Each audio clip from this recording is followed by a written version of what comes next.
Bonjour et bienvenue dans ce cours d'introduction aux sciences économiques. Dans cette première semaine, nous allons étudier deux concepts fondamentaux en économie qui sont celui de la demande et celui de l'offre. Commençons tout d'abord par étudier le concept de demande. Et pour ce faire, je vous propose de revenir aux travaux de Jules Dupuy. Jules Dupuy était un polytechnicien, ensuite ingénieur des ponts et chaussées, et à ce titre, il s'est beaucoup intéressé au financement de projets publics, que ce soit l'entretien des routes, des ponts, etc. En 1844, il a publié un ouvrage fondamental en économie intitulé « De la mesure de l'utilité des travaux publics ». La question que se posait Jules Dupuy, c'était celle de la mesure de l'utilité des travaux afin de pouvoir arbitrer entre ces différents travaux. Pour fixer les idées, imaginons la situation suivante. L'État ou les collectivités envisagent de fibrer une zone rurale de 10 000 foyers. L'avantage de ce fibrage est qu'il permettrait de faire baisser le prix de Internet à haut débit de 45 à 30 euros par mois pour chacun des foyers. Mais actuellement, nous savons que 1600 foyers sont clients satellites à 45 euros par mois. Comment mesurer le gain induit par la baisse de 45 euros à 30 euros par mois des abonnements? Il y a plusieurs façons d'aborder ce calcul. La première, c'est de se dire, nous avons 10 000 foyers. Pour chacun des 10 000 foyers, nous avons un gain de 15 euros par mois. Le souci avec ce calcul, c'est que tous les foyers ne sont pas intéressés par Internet, y compris à un prix de 30 euros par mois. Donc, ils devraient être naturellement exclus du calcul. La deuxième façon d'aborder le calcul, c'est de se dire que nous avons 1600 foyers clients à 45 euros par mois, et pour ces 1600 foyers, nous avons effectivement un gain de 15 euros par mois. Ça, c'est le calcul qui a été effectué par Jean-Baptiste C. avant les travaux de Jules Dupuy, qui a été critiqué par Jules Dupuy, car Jules Dupuy nous dit que ce calcul oublie tous les nouveaux foyers qui vont être clients Internet dus à une baisse des prix de 45 à 30 euros par mois. Et donc, ce dont on s'aperçoit, c'est que pour mesurer l'utilité économique du projet, nous avons besoin de connaître l'utilité économique pour chacun des foyers et que l'utilité économique pour chacun des foyers dépend de la valeur donnée par ce foyer à l'accès à un Internet haut débit. Fixons les idées avec les données suivantes. Ici, nous avons représenté pour chaque valeur possible donnée à Internet haut débit, le nombre de foyers qui associent cette valeur à Internet haut débit. On peut arriver à des données statistiques d'un tel type, soit par des études de population statistiques, soit par des sondages. Mais en tout cas, pour nous, partons de ces données. Donc, ce qu'on voit, c'est que pour 45 euros ou plus, nous avons ici un total de 1600 foyers. Donc, ce sont les foyers qui sont actuellement clients satellites. Ensuite, pour une valeur de 40 euros par mois, nous avons 1100 foyers, et ainsi de suite. Nous allons regarder valeur par valeur l'utilité économique pour chacun des foyers de l'accès à Internet haut débit. Pour les foyers qui donnent une valeur de 600, ces foyers sont actuellement clients à 45 euros. Ils vont pouvoir être clients à 15 euros, donc faire un gain de 15 euros à 30 euros. Ils vont être clients à 30 euros et faire un gain de 15 euros par mois. Donc le gain total pour eux est de 1500 euros. Pour ceux clients à 50 euros, pareil. Pour ceux dont la valeur est 50 euros, de même, le gain est de 15 euros par mois. Maintenant, si on regarde ceux dont la valeur est 40 euros, ceux-là ne sont actuellement pas clients du satellite, mais pourront devenir clients d'Internet haut débit à 30 euros, et pour eux, le gain est de 10 euros. De même, pour ceux dont la valeur est de 35 euros, ils deviendront clients à 30 euros, et la valeur pour eux est de 5 euros. Pour ceux dont la valeur est de 30 euros, il n'y a pas de gain, parce que soit ils ne sont pas clients, soit ils deviennent clients à 30 €, mais pour eux, ils sont indifférents entre être client ou pas à ce tarif-là. Et donc, on arrive pour chaque catégorie à un gain. On va multiplier le gain par foyer par le nombre de foyers considérés et obtenir un gain total, ici, obtenu. Ce qu'on va faire, c'est reprendre ces données-là, qui nous indiquent ce qu'on appelle la propension à payer pour chacun des foyers, et les représenter sur un graphique. Le graphique, le voici. C'est ce qu'on appelle une fonction de demande, ou la demande d'Internet rapide. En abscisse, nous avons des quantités. En ordonnée, nous avons des prix. Et ce que le graphique nous dit, c'est que nous avons 100 foyers qui sont prêts à payer 60 € par mois. Maintenant, si on regarde les 600 foyers qui sont prêts à payer le plus, nous avons 100 foyers à 60 € et 50 foyers et 600 foyers à 50 €. Et donc, à un prix de 50 € qu'on peut lire ici, la demande totale va s'établir à 600 foyers. On continue ainsi de suite.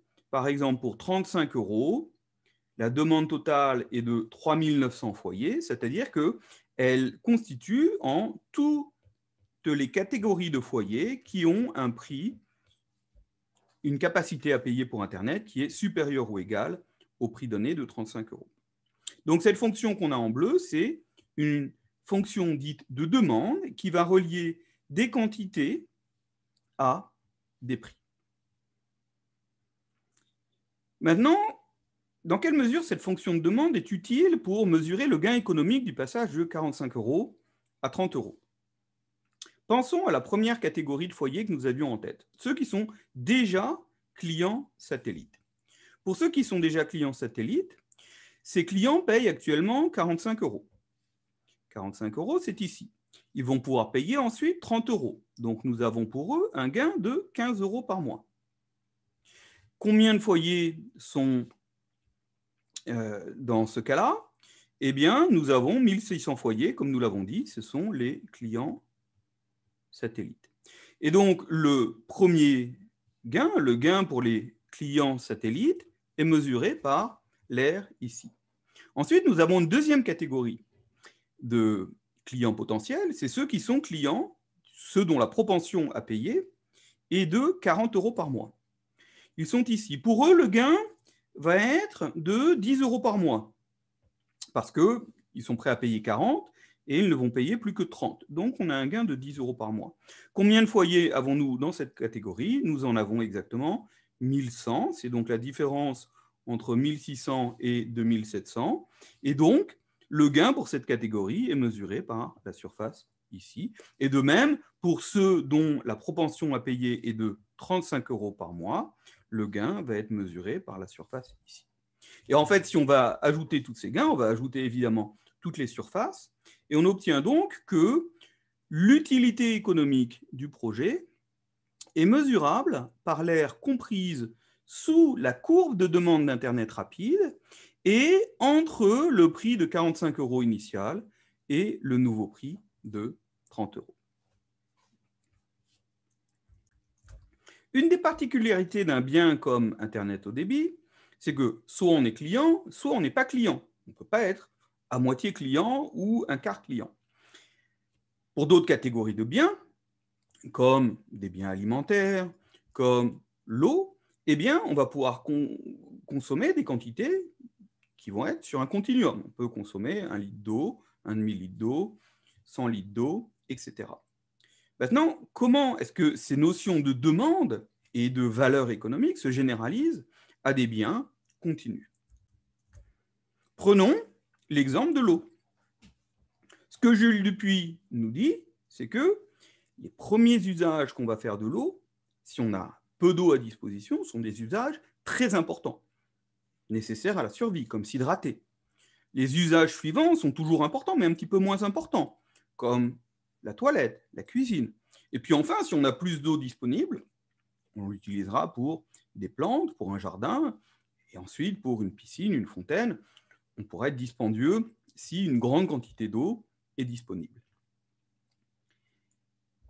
Une remarque importante de Jules Dupuy, c'est que les premiers usages qu'on va faire sont ceux qui ont le plus de valeur économique. Les usages suivants ont moins de valeur économique. Il est évidemment très important de pouvoir s'hydrater, il est beaucoup moins important de pouvoir utiliser de l'eau pour une fontaine ou une piscine. Et comment est-ce que cela va se caractériser? Cela se caractérise par le fait qu'un consommateur ayant accès à peu d'eau sera prêt à payer pour chaque litre d'eau un prix plus élevé qu'un consommateur qui a déjà accès à beaucoup d'eau. Le consommateur qui a peu d'eau va utiliser les premiers litres consommés pour des usages très importants, et celui qui a déjà beaucoup d'eau n'aura pas beaucoup d'importance économique à donner à un litre suivant. Et donc, ce que Jules Dupuy nous dit, c'est qu'on va regarder pour chaque quantité déjà disponible, la quantité ou le prix maximal que le consommateur est prêt à payer pour un litre supplémentaire d'eau. C'est ce qu'on appelle la propension marginale à payer. Cette propension marginale à payer, nous l'avons vu, est décroissante en fonction de la quantité disponible. Maintenant, partons d'un consommateur qui a pour chaque quantité une certaine propension marginale à payer. Fixons le prix de l'eau au litre ou au mètre cube, comme vous voulez. La question qu'on se pose, c'est combien est-ce que le consommateur va consommer d'eau? Eh bien, si la propension marginale à payer est supérieure au prix, ça veut dire qu'au prix donné, le consommateur souhaite consommer, eh bien, la consommation va augmenter. En revanche, si le prix est supérieur à la propension marginale à payer, à ce moment-là, le consommateur va souhaiter réduire sa consommation. Si bien qu'on arrive au principe suivant, qui est qu'à un prix fixé, le consommateur va demander une certaine quantité, et cette quantité va être telle que la propension marginale à payer égalise précisément le prix. Mettons cela dans une représentation graphique. Ici, on a encore une fois les quantités, les prix en ordonnée, et on a représenté sur un graphe ce qui serait les proportions marginales à payer d'un consommateur, qui sont donc une fonction décroissante de la quantité. Nous avons dit que pour un prix donné, le consommateur va souhaiter consommer une quantité Q du bien qui va être telle que le prix est égal à la proportion marginale à payer. Et donc, ce graphe des proportions marginales à payer nous indique pour chaque prix P la quantité Q demandée par le consommateur. C'est ce qu'on appelle la fonction de demande du consommateur, qui nous indique donc pour chaque prix la quantité consommée par ce consommateur. Maintenant, que peut-on dire de la valeur économique de l'accès aux biens pour un consommateur? On voit que pour les premiers litres, comme nous l'avons dit ici, pour une quantité faible, la propension marginale à payer est très élevée. Et donc le gain pour chaque litre sera égal à la différence entre la propension marginale à payer pour ce litre, qui est élevée, et le prix P. Donc on a un gain pour le premier litre qui est ici. Le gain pour le second litre sera un petit peu moins important, sera là, et au fur et à mesure, les gains pour chaque litre supplémentaire vont diminuer. Et donc si on mesure le gain économique pour le consommateur de l'accès à l'eau, c'est la somme du gain pour le premier litre, le second litre, etc. Et donc, ce gain économique est mesurable par l'aire comprise sous la fonction de demande et au-dessus du prix. Et cette quantité-là, cette R, est ce que l'on appelle précisément le surplus du consommateur. C'était donc pour le cas d'un consommateur et d'une quantité de biens continue. Maintenant, si on s'intéresse à un groupe de consommateurs, quelle va être la demande de l'ensemble des consommateurs? Il y a la demande à un prix donné de l'ensemble des consommateurs ou d'un groupe de consommateurs. C'est ce que l'on appelle la demande agrégée, et elle se mesure par la somme des demandes individuelles. Donc pour chaque consommateur, vous avez une fonction de demande, et la fonction de demande agrégée, c'est la somme des fonctions de demande. Le surplus des consommateurs, ou le gain économique pour l'ensemble des consommateurs, c'est la somme des surplus individuels et donc des gains économiques individuels. Et ce qui est remarquable, c'est que, là encore une fois, le surplus des consommateurs est quelque chose qui va être mesurable directement à partir de la fonction de demande agrégée par l'aire comprise au-dessous de la courbe de demande agrégée et au-dessus du prix donné. Donc le principe qu'on en a pour un consommateur passe à la somme et se généralise à un groupe de consommateurs. Encore une fois, donc c'est remarquable parce que le surplus de l'ensemble des consommateurs est défini comme une somme de surplus individuels. Et on peut se dire que pour connaître le gain total pour les consommateurs, nous avons besoin de connaître les fonctions de demande de chaque consommateur. Mais en fait, nous avons besoin de beaucoup moins d'informations que cela. Nous n'avons besoin de connaître que la fonction de demande de l'ensemble des consommateurs. Et ça, c'est quelque chose qui est mesurable à partir de données statistiques. L'INSEE nous fournit des données qui permettent de comprendre les fonctions de demande pour différents biens de l'ensemble des consommateurs ou de certaines classes de consommateurs. Nous avons donc vu l'intérêt de connaître la fonction de demande d'un consommateur ou d'un ensemble de consommateurs. Cette fonction de demande, même si on peut avoir de l'information dessus, peut être des fois un petit peu compliquée à évaluer dans son ensemble. Mais lorsqu'on s'intéresse à un mouvement local des prix, disons une augmentation ou une baisse de quelques pourcents, eh bien, ce qui va nous intéresser et caractériser l'augmentation ou la baisse du surplus des consommateurs, c'est le comportement local de cette fonction de demande agrégée. Et donc, on va s'intéresser à ce comportement local. Le comportement donc local de la fonction de demande est caractérisé par ce qu'on appelle l'élasticité prix de la demande. La façon dont on va regarder ça, c'est on pourrait se demander, bon, quelle est la dérivée de la fonction, tout simplement. En fait, on va regarder en termes relatifs. Parce que l'avantage des termes relatifs, c'est que ça ne dépendra pas des unités. On va donc se demander, si jamais les prix varient de 1%, quelle va être la variation en pourcentage de la demande. Donc, en fait, on se dit qu'on a une variation de prix qui est de dP. La variation en pourcentage des prix, c'est dP sur P. Et la variation en demande, la variation en pourcentage de la demande, c'est dd, D est la fonction de demande, sur D. Et en fait, on a un signe moins parce que la dérivée de D est négative et on préfère avoir une élasticité qui est un nombre positif. Et en fait, on reconnaît ici qu'on a la dérivée du logarithme de la demande sur le logarithme des prix P, avec, encore une fois, un signe moins. Donc, une application très utile de cette notion d'élasticité prix, c'est de regarder le budget qui va être consacré par un foyer à un certain bien.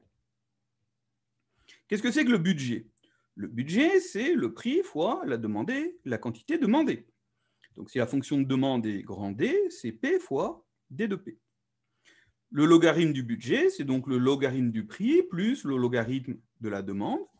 Et si on dérive ça par rapport au logarithme de P, on obtient 1 moins E, où E est l'élasticité prix. Si l'élasticité prix est supérieure à 1, qu'est-ce que cela veut dire? Cela veut dire que le consommateur répond beaucoup aux variations de prix.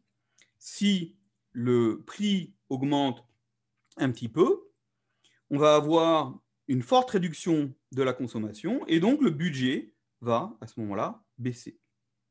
Si l'élasticité est égale à 1, on est dans un cas où le budget est indépendant de P. Si le prix augmente un petit peu ou baisse un peu, le budget est constant. La quantité demandée diminue, mais étant donné que les prix augmentent, cela compense exactement l'effet de la diminution de la quantité.